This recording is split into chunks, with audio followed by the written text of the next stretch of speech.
Okay, ladies, we're going to keep it real today because this is something I think that needs to be said, and maybe it's been said before, but I don't think that everybody's always listening, and that's okay too. We have our choices, right? But here's the deal. We're entering into a time of year, a season where people give gifts, right? And there are those women who want their men to read their mind. Y'all, guys don't read our minds. Nobody can read your mind. That just doesn't happen. It doesn't work that way. And so I want to make this message loud and clear. If you know what you want, voice it. If you know what you want, either make sure you get it for yourself or you tell your man, this is what I want. And if I don't get it, I'm going to be hurt or disappointed or sad. Speak up, use your voice. I am so tired of hearing people make comments or say that if he really loved me, he would ... That's not always the case. And let me tell you right here, right now, if you're saying that, get your shit together and make a change, because that is not okay. Because if he doesn't really love you, like, let's be honest. If he doesn't really love you, then why are you in that relationship to begin with? Right? Like, I love my husband. He is the man. And if he didn't really love me, or if I didn't really love him, there is so much crap we would not put up with, right? Marriage is hard. It's work. It is work. And it's worth it because of everything that comes with it. There's so much good. There's so much great. But really, at the end of the day, if you're saying to yourself or saying to others, oh my gosh, saying to others, if he really loved me, he would do this, that, or the other. Honey, he probably really does love you, but he's a dude. There's a reason we have books like Men Are From Mars, Women Are From Venus. Like, there's a reason those things exist, is men's brains operate and think differently. And so I'm a big believer in the 5 love languages. So if you happen to have a man whose love language is receiving gifts, then often he probably is going to give gifts that are so thoughtful and sweet and kind and romantic and caring, right? But if that's not his love language, chances are he's not thinking like that. And it's not his fault. This is where I feel like we need to love and accept and embrace each other for who they are. So if you know your man doesn't do thoughtful things on anniversaries or birthdays or Christmas or Valentine's Day, whatever, then you should just know I'm going to have to be super specific. And if it takes away the romanticism of it for you, oh well, guess what? That's not usually real life anyways. I always tease my husband. I'll like jab him during like Hallmark movies. I'm like, are you listening? Are you taking notes? And he's like, they have someone writing their lines for them. And they do. They have someone writing those lines. Now, romantic men do exist. I've met a few. They're not my man, though. And that's okay. And so I just feel like it's so important that we are straight up and honest with ourselves. You guys, if somebody's not filling a need, if your spouse, if your significant other isn't fulfilling a need for you, ask yourself, can I fulfill this need for myself? And if you can, do it. And if you can't, and it's something you truly need from that other person, then be straightforward, honest, upfront. This is what I need from you, and here's how you can do it.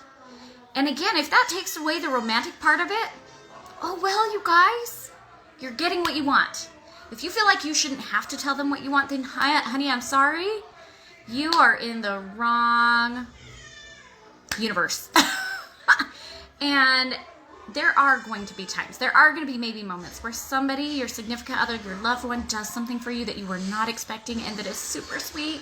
And when that happens, take it in, embrace it, love it, and be so very grateful, and just know that might not ever happen again. My husband, hi Christy, hi Cindy, hi Melissa, hi Carly.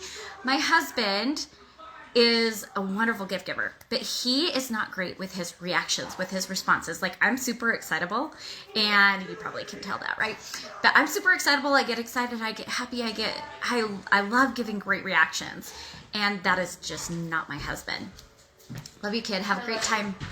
And so the best reaction and probably the only reaction I've ever gotten since, was when my son was born. We had left him a surprise.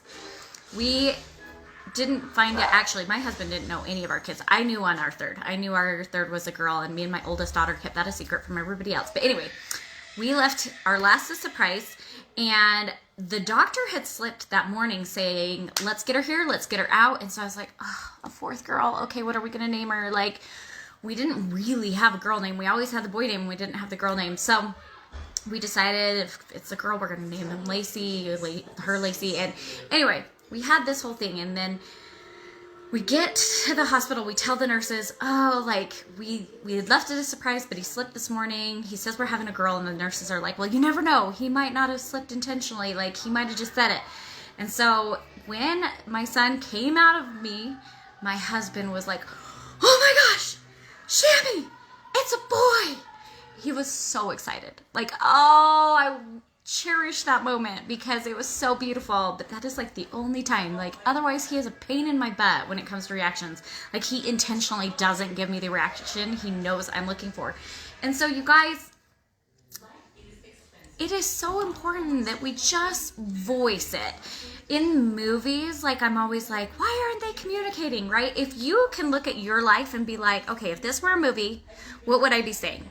If you would be saying, okay, just talk, communicate, tell the other person, like, then do it. Do it. We cannot read each other's minds. I am a mother of 3 girls and a boy. I cannot read their minds, and there are 3 girls. You would think I'd kind of have an idea. I don't. There's a lot of times I don't know what it is they want or need from me. I know all of their love languages, and so I try and hit those for them, and yet I still miss at times. So it is so important, especially with our significant others, that we are straightforward, honest, and open about what it is we need or want from them, and hopefully they feel that it is safe for them to express what it is they need or want from us. If you want a healthier relationship, that is one of the number one things I would suggest you do, is make sure you're speaking up.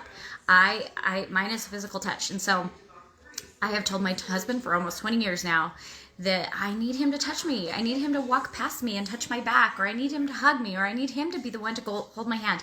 He just doesn't do those things. And so guess what? I do those things. I do those things, and he doesn't ever reject me. He doesn't ever deny me that. That's just not his initial go-to. That's not his thought process, even though I've told him many times over 20 years. When we first started dating, I said, listen, I am high maintenance in one way, and one way alone. I need your attention. And luckily, his secondary is quality time, my secondary is quality time, so that's something we have in common and get to share together. But it is just so important, y'all. Don't be that person. Don't be that person that says, if you loved me, you would. Come on. We can do better. Let's do better. Talk to y'all later. Have a great night. Bye-bye.